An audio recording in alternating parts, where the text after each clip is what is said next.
5th chapter. We're going to be looking at verses 1 through 9. Familiar text in the Bible this morning.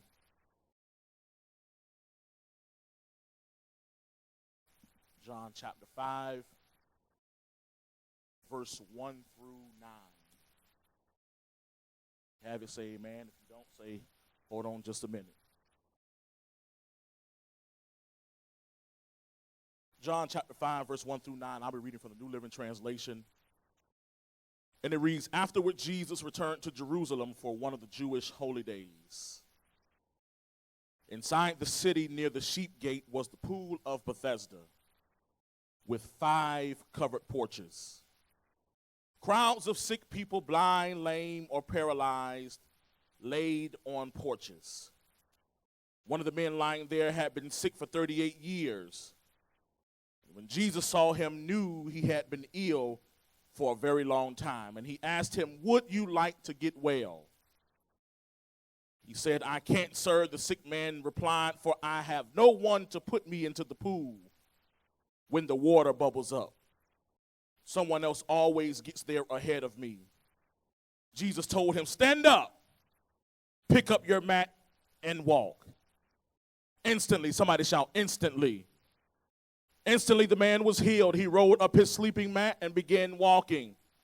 But this miracle happened on the Sabbath.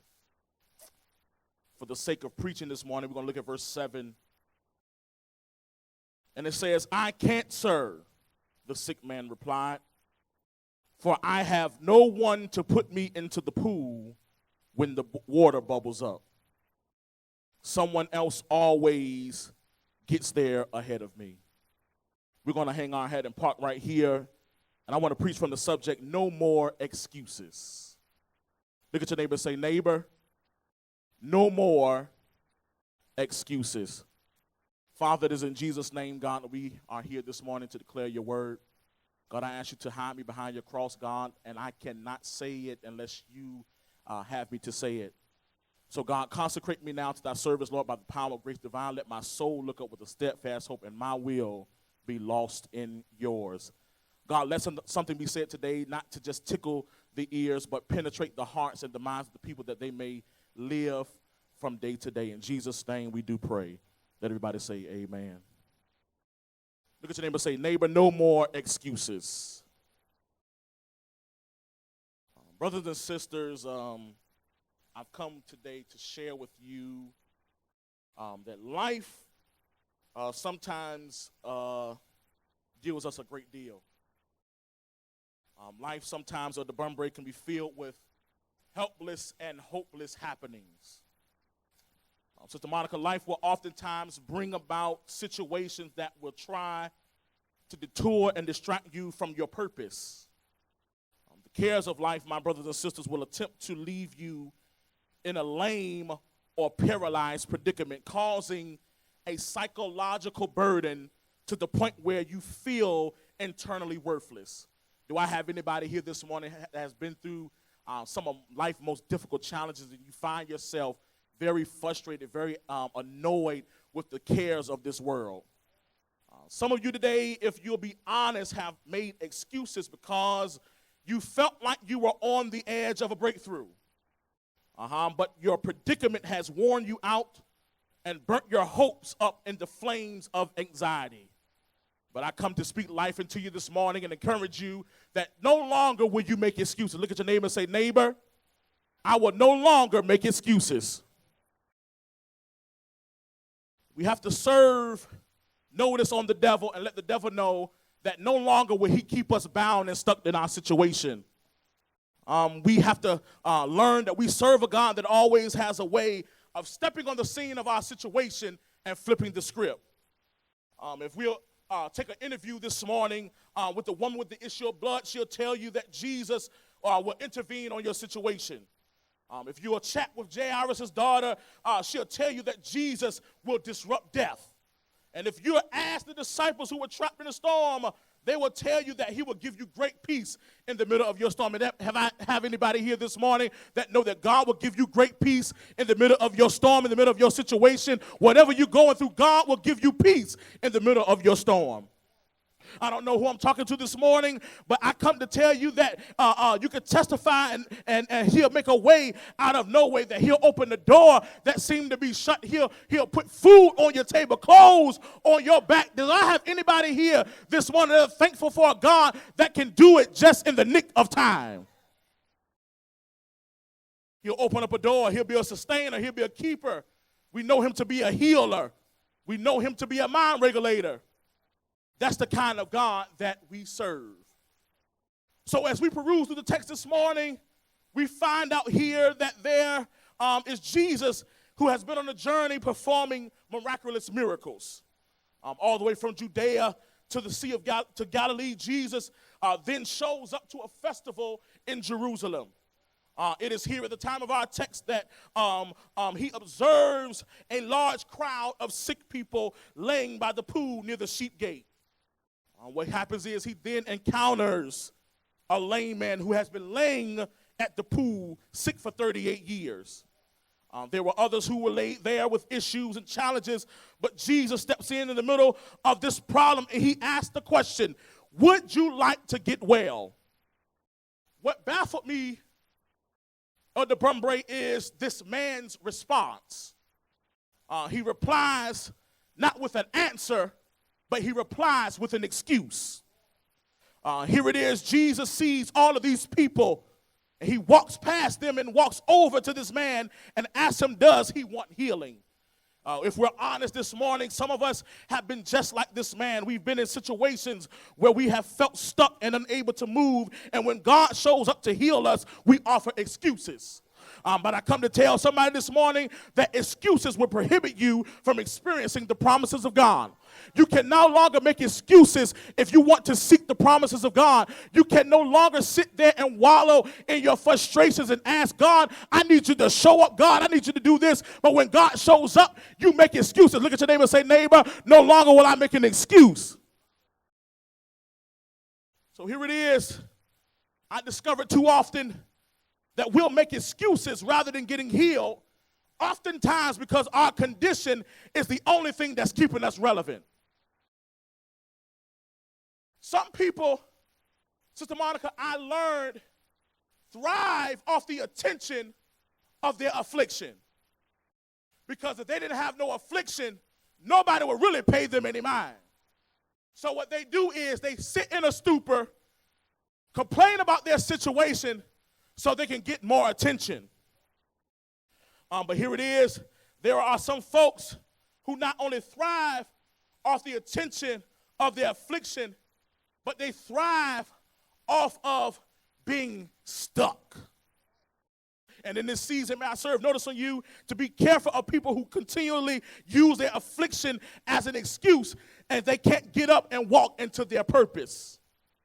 The first thing he tells him to do is to get up off the ground. Let's look at the text. Even though this man offered Jesus excuses, Jesus still offers him exemption.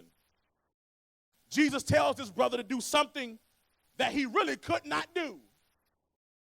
But here is where I discover a major problem in the text.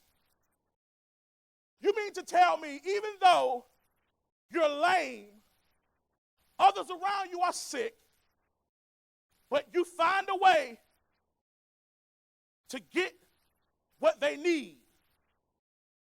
You mean to tell me you couldn't crawl your way to the pool? You could have opened up your mouth and asked for help? But my brothers and sisters, the text never said that others were lame, which lets me know that they could have offered help if they had opened up their mouth and made a sound. And that's the problem with some of us. We are so stuck in our condition, in our predicament, where we want to get healed, but we refuse to open up our mouth. And may I serve notice on you, the only way you're going to get what you need from God is if you learn how to open up your mouth and give God praise. Do I have anybody in this room that has been in a situation, in a condition where you have found no way out? But I come to tell somebody this morning that the only way you're going to get out of that thing is if you open up your mouth. Look at your neighbor and say, neighbor, you got to open up your mouth and say something. A lot of us are stuck in our situations because we make lame excuses, yet it has nothing to do with opening our mouth. Sometimes your biggest breakthrough is not in shouting, it's not in dancing, but it's in your verbal communication to God. God will sometimes challenge you, my brothers and sisters, just to really see if you believe and trust in him when you think he's absent in your life. You will never be able to experiencing the blessings of God if you're not willing to attempt to get up. Somebody shout, get up. Sometimes you got to learn how to get up out of that depression. You got to learn how to get up out of that low self-esteem. You got to learn how to get up out of bitterness. You got to learn how to get up out of anger. Is there anybody in this room that can declare this morning, I'm not going to stay down any longer, but I'm going to get up and press toward the mark of the prize of the high calling, because there's something that I need when I get up. Somebody shout again, get up. Here it is, my brothers and sisters. Joshua and the children of Israel would have still been in the wilderness if they hadn't got up and crossed the Jordan. Jeremiah would have never known God could put him back together again if he hadn't got up and went down to the potter's house.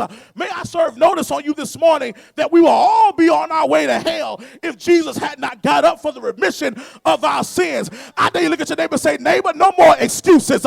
If Jesus can do it, I can do it too. I will not no longer sit and cry over spoiled milk. I will not cry over those who left me. I will not cry over my condition, but I'm going to get what God has for me. Look at your neighbor and say, neighbor, I'm going to get what God has for me. That's the plan of God. Evangelist Nikki,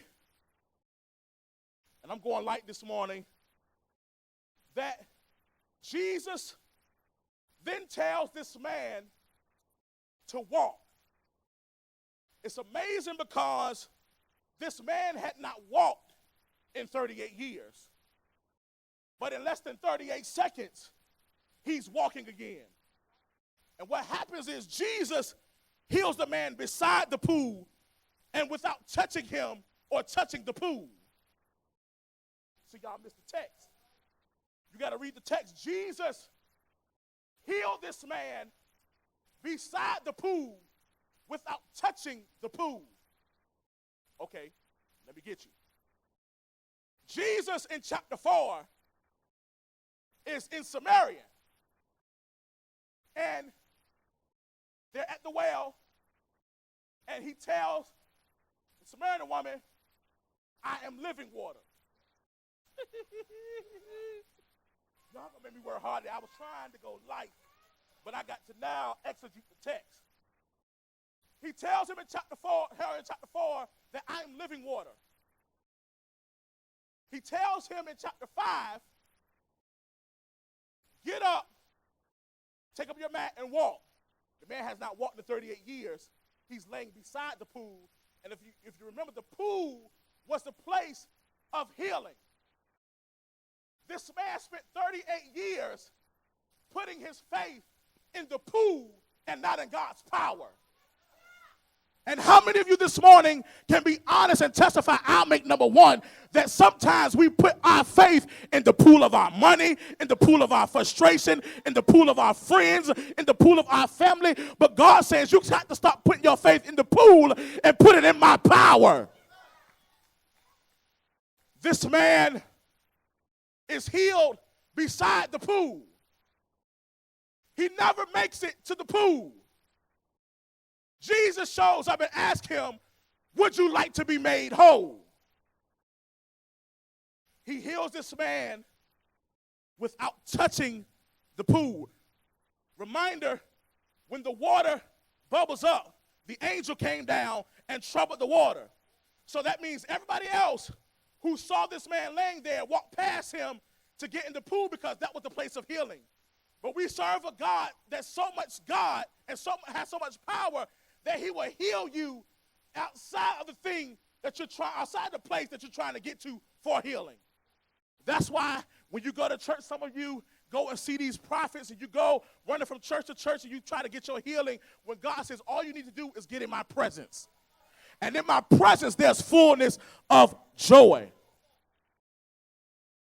So while everyone else is waiting for the water to stir up, Jesus steps on the scene And serves notice on this guy, like he did in chapter 4 in Capernaum, and healed this soldier's sick son. And what he did, he said, you shall live and not die.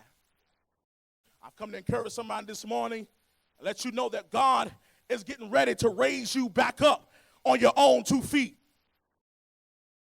What was trying to torment you, you're about to trample over it. Let me say that again. Let me say that again. What has been trying to torment your spirit, God is getting ready to put you back on both of your feet and trample over the very thing that has been tormenting your mind, tormenting your peace, tormenting your family. Do I have anybody in this room that is honest this morning and say, thank God for getting back on my own 2 feet, because the very thing that was trying to kill me, I'm getting ready to kill it. Look at your neighbor and say, neighbor, I'm getting ready to kill that thing.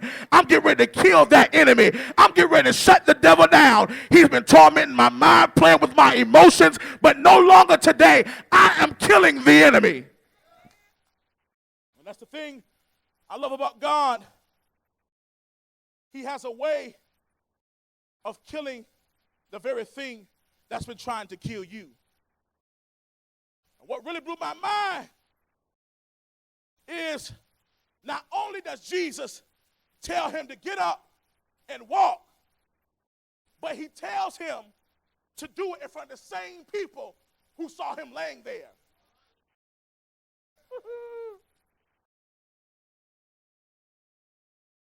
38 years, he has not walked. He's not the only person who's laying at the pool. There are others there who see this man in his lame state, and not one of them offers any kind of help. Have you ever, it might not happen here at Dominion, but have you ever experienced those who saw you in your lame state, saw you laying there, saw you bleeding to death, but instead of them offering you help, they walked right past you? And that's the thing I love about God, that God has a way of lifting you up in the same presence of the same people who saw you down. He thought they were getting ahead of you. The same folk who laughed at you, the same people who tried to drag your name in the mud, the same people who tried to throw accusations on you. God has a way of lifting you up and laughing in their face right in the presence of your enemy. Do I have anybody in this room that's thankful today that God raised you up in the presence of your enemies? Yeah, they laughed at you. Yeah, they mocked you. Yes, they told you you'll never amount to nothing. Yes, they told you you'll never be nothing. But God has a way of raising you up. Look at your neighbor and say, neighbor, God has a way of raising me up. And that's the problem we have in the church. We're supposed to be helpers of one another. But let one of our brothers and sisters fall into a lame state. We go to social media and we start running our mouths. We start inboxing. We start screenshotting. We create groups. And the crazy thing is, you're doing all this, and the very same people you laughing and snickering with are the very same people who are going back and telling what you're doing. The thing I love about God is, God has a way of silencing the mouths of those who put their mouths on you. The reality is, those who got so much to say about you are really insecure and bitter about themselves. That's a whole nother message. But they didn't ask this man if he needed any help. Is there anybody here this morning that's glad that God lifted you up and healed you in front of the same people who saw you down? People have been trying to figure out, how in the world are you still making it? How in the world are you still alive and breathing because your God is a God that has a way of doing these things because all power is in his hands. After Jesus sees this man, he asks him a question. This man gives him an excuse, and then Jesus turns around and gives him another command.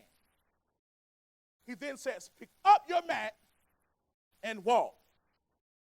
Now that this man had been healed and things had gotten better, Jesus said, okay, I'll raise you up, put you back on your feet. Now don't go back to what I healed you from. And that's the honest truth this morning, that when God heals us, we shouldn't go back to what he picked us up from. The truth of the matter is God doesn't bring us out so we can go back in. He brings us out so we can stay out. He's saying if you go back to what I delivered you from, you're liable to be worse this time around. My brothers and sisters, understanding when God brings you out of a situation, you ought to learn how to give God praise simply because you could have died in your condition. But if it wasn't for the grace of God, I'd still be in my mess. I'd still be in my lame situation, stuck and unable to get up and get out. But thanks be unto God that we serve a God who can take our worst and make it our best. He can take our bitter and make us better. There should be somebody here this morning that declare no more excuses. I'm not going to stay down. I'm going to get what God has for me. I'm going to start the business. I'm going back to school. I'm going to get everything that God has for me.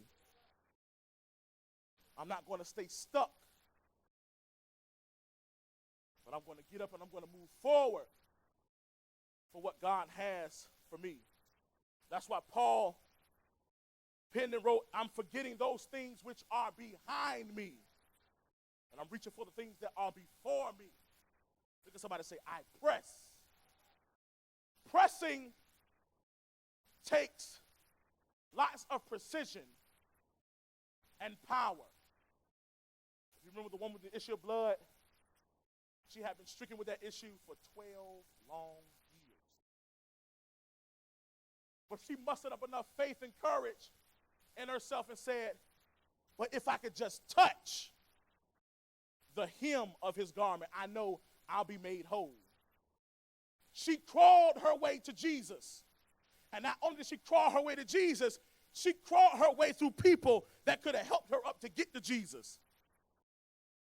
Some of you have to make up in your mind, whatever it takes, I got to get to Jesus. Are you willing to press toward the mark this morning? That's the reason why we give God praise, because people thought we were going to lose our minds while we were in our lame state. I was in one of the most lowest and darkest seasons of my life, and God picked me up and carried me through my dark situation because I learned how to give God praise regardless of what I was experiencing in my life. I'm almost finished. But I can remember a time where I used to work with special need individuals. And certain individuals I used to work with, they were nonverbal. One thing I discovered, Evangelist Pleasant, that yes, these were some lame, conditioned individuals. Some of them were paralyzed. Some of them could not move. But I recognized is that when they were really in need of my help or my attention, they had no problem with communicating by opening up their mouth. Most of the time, some of them could not talk, but they would signify the needing of help by opening up their mouth and making a noise. And what I came to discover this morning is that even in your lame state, even if you can't walk or you're feeling stuck in your situation, you still have the ability to lift both of your hands and open up your mouth and make a sound. God recognizes the proper communication, and he's able to change your predicament if you only make a sound.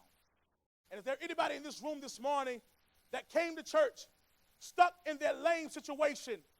You've been feeling stuck. You've been feeling like there's been no way you can maneuver out of your situation. But do I have about 5 people here this morning that can signify to God that you're coming out of your situation by lifting up your hands and opening up your mouth and communicating to God? Standing all over this building, I want you to take the next 50 seconds and open up your mouth and communicate to God what you need from him. Yes, I know it's been rough. Yes, I know it's been tough. You've been stuck too long. You've been held down too long. But if you open up your mouth and make a sound unto God, God will lift you back up and put you in a place where you need to be. Come on, Dominion, open up your mouth this morning and begin speaking well to God.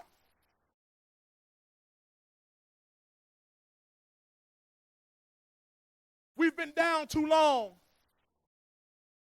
We've been letting the enemy torment and trample over us too long. And God is here today saying, I'm here to free you up and make you whole. I told you, you're getting ready to trample over the very thing that's been tormenting your life. Finances has been tormenting you. Your exes have been tormenting you. The devil has been tormenting you. But today you're getting ready to trample over the enemy. Come on, Dominion, lift up your hands. Open up your mouth and get ready to trample over the enemy.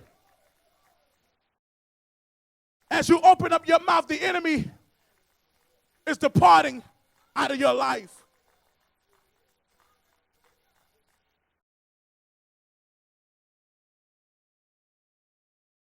We can no longer make excuses.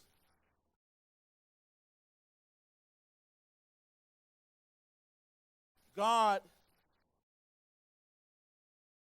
will cause your condition to change. And first, he has to start with your mind. The psychological thing to think that you're stuck in a situation that only God can get you out of. There's been somebody in this room for the last couple of weeks, you've been frustrated with the very cares and the pressures of life. And you felt every time you taken 5 steps forward, the enemy knocked you 3 steps backwards. You've come to church, you've sown, prayed, you fasted. But it seems like the enemy has gotten a hold on you. And he has you stuck. And you can't move. But I've come to encourage you today that even if you are stuck, it is not an excuse to stay stuck.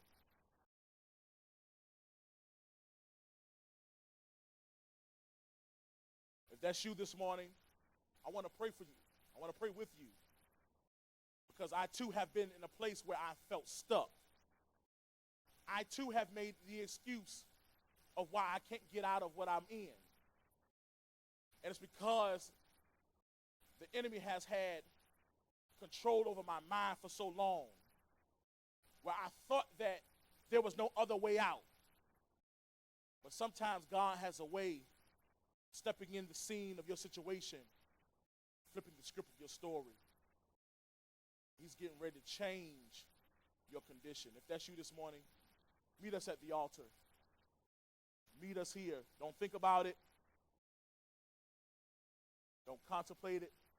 Just come if you feel like you're ready to get out.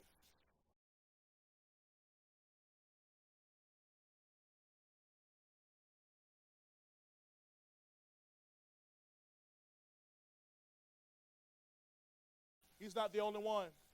There's somebody here even now, you're wrestling in the spirit. But God says today,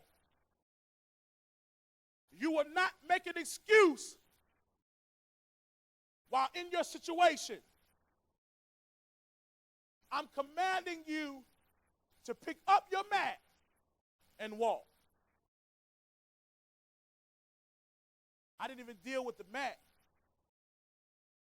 because that's what the man was laying on. God told him to pick what he was comfortable on and carry it with him after he healed him. Some of us been laying comfortable for too long. And it's time that we now do what God has us to do. Every head bowed, every eye closed. We're praying now for these individuals who have come to the altar this morning.